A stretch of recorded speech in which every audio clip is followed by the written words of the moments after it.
आप जमीनी हकीकत जाकर के देखना हो तो किसी गांव के अगल बगल के विद्यालय में जा गया। फिर नीतीश जी का एक फरमान आया कि हर पंचायत में हम एक हाई स्कूल बनाने का हम वादा किए हैं। वो सिर्फ हाई स्कूल है, लेकिन न तो वहाँ शिक्षक है न वहाँ उसकी सुविधा दी गई है। शिक्षक श्री अनिकेत प्रियदर्शी और मैं हम लोगों को 9th और 10th में प्रतिनियोजन किया गया है। न अंग्रेजी के टीचर हैं, न संस्कृत के टीचर हैं, न सामाजिक विज्ञान का कोई टीचर है। वही क्लास मॉनिटर के द्वारा खाली रहता है तो उसको बच्चों को भेजा जाता है और वही एक क्लास में मैंने एक वर्ग रूम में 2-3 क्लासरूम को एडजस्ट करते हैं और इसी प्रकार।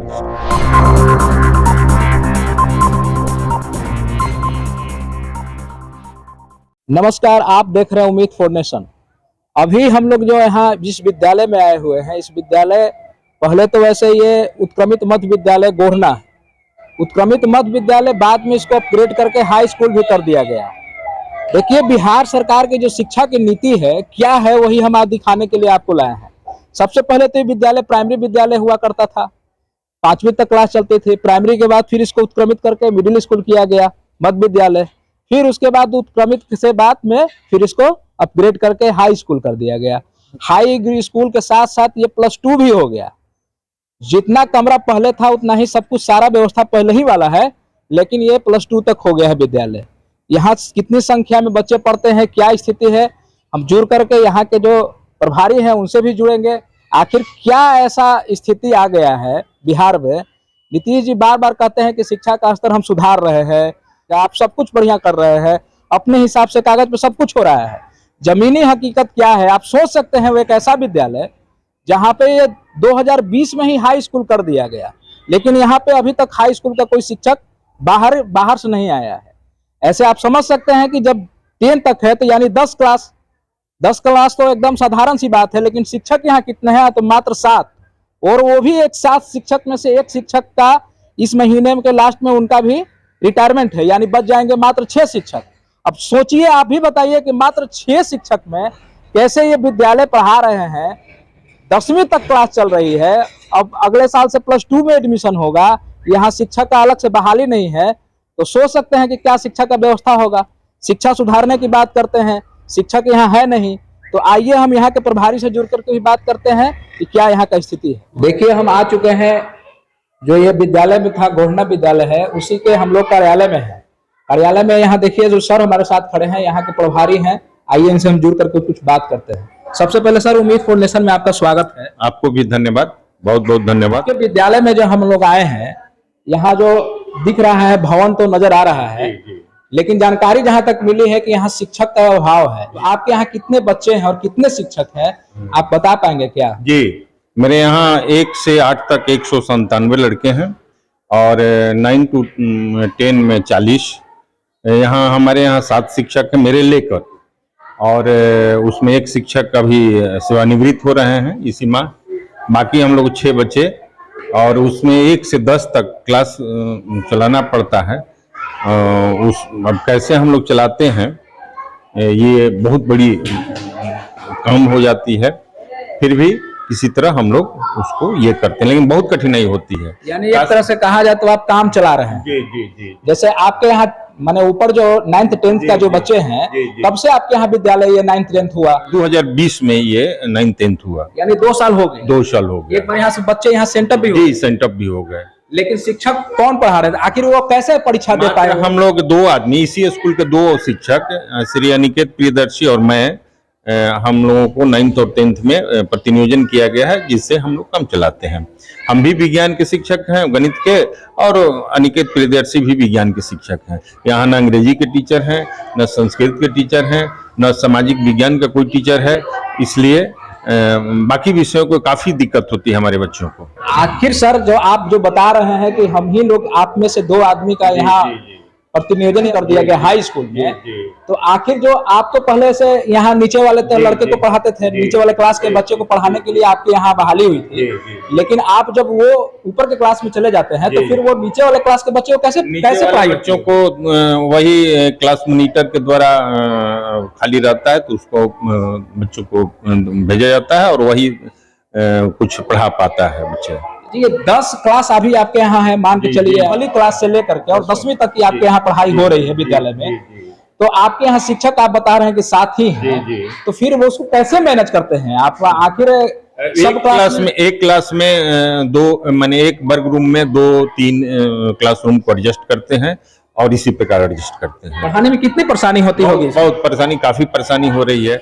अब सब लोगों को, सभी क्लास के बच्चों को ध्यान सही ढंग से हम नहीं दे पाते हैं। सबसे बड़ी बात दिक्कत हमारे साथ है कि विषयवार शिक्षक नहीं है और प्रॉब्लम होती है हमको। अच्छा, ये चीज हमें बताएंगे कि यह जो शिक्षा का स्तर जो है, जो गिरता जा रहा है सरकारी विद्यालय में, इसमें आप कैसे इसको देख रहे हैं कि आपके हिसाब से कैसे इसमें सुधार लाया जा सकता है? इसमें तो सबसे बड़ी बात है कि शिक्षकों की, विषयवार शिक्षकों की माने नियुक्ति किया जाए, क्लासरूम को एक्सटेंशन किया जाए, जैसे उच्च विद्यालय और उत्क्रमित मध्य विद्यालय को एक साथ न रहकर माने अलग इसकी व्यवस्था किया जाए, प्रयोगशाला बनाया जाए और इसके लिए अलग प्रधानाध्यापक दिया जाए और विषयवार शिक्षक दिया जाए, तभी शिक्षा दिया जा सकता है। आपके यहाँ प्रयोगशाला नहीं? अभी प्रयोगशाला नहीं है।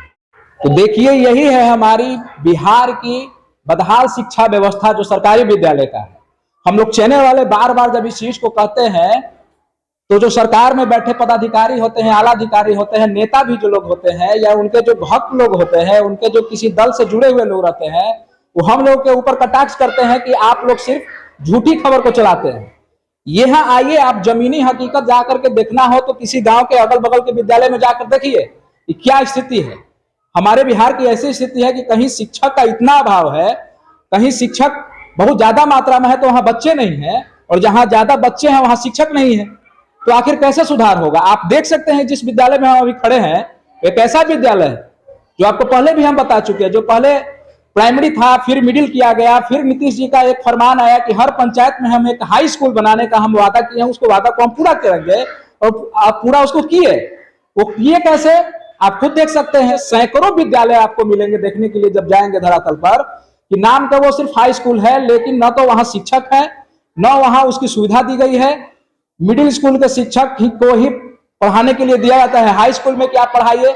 अब सोचिए कि सर खुद बता रहे हैं कि वो हाई स्कूल में पढ़ाने के लिए, मतलब 9th 10th के बच्चों को पढ़ाने जाते हैं, तो आप बताइए कि नीचे वाला क्लास को कैसे? तो खुद सर बताए कि मॉनिटर उसमें बैठे रहता है, या फिर एक शिक्षक 2 या 3 क्लास को मर्ज करके और एक साथ पढ़ाते हैं। तो जरा हमको ये बताइए कि जो नेता लोग जो इतना हल्ला करते हैं, मंत्री लोग, विधायक लोग, कि शिक्षा में सुधार हो गया है, तो एक दिन अपन बचवा के भेज के देखिए सरकारी विद्यालय में, तब समझ में आएगा कि कैसा होता है पढ़ाई।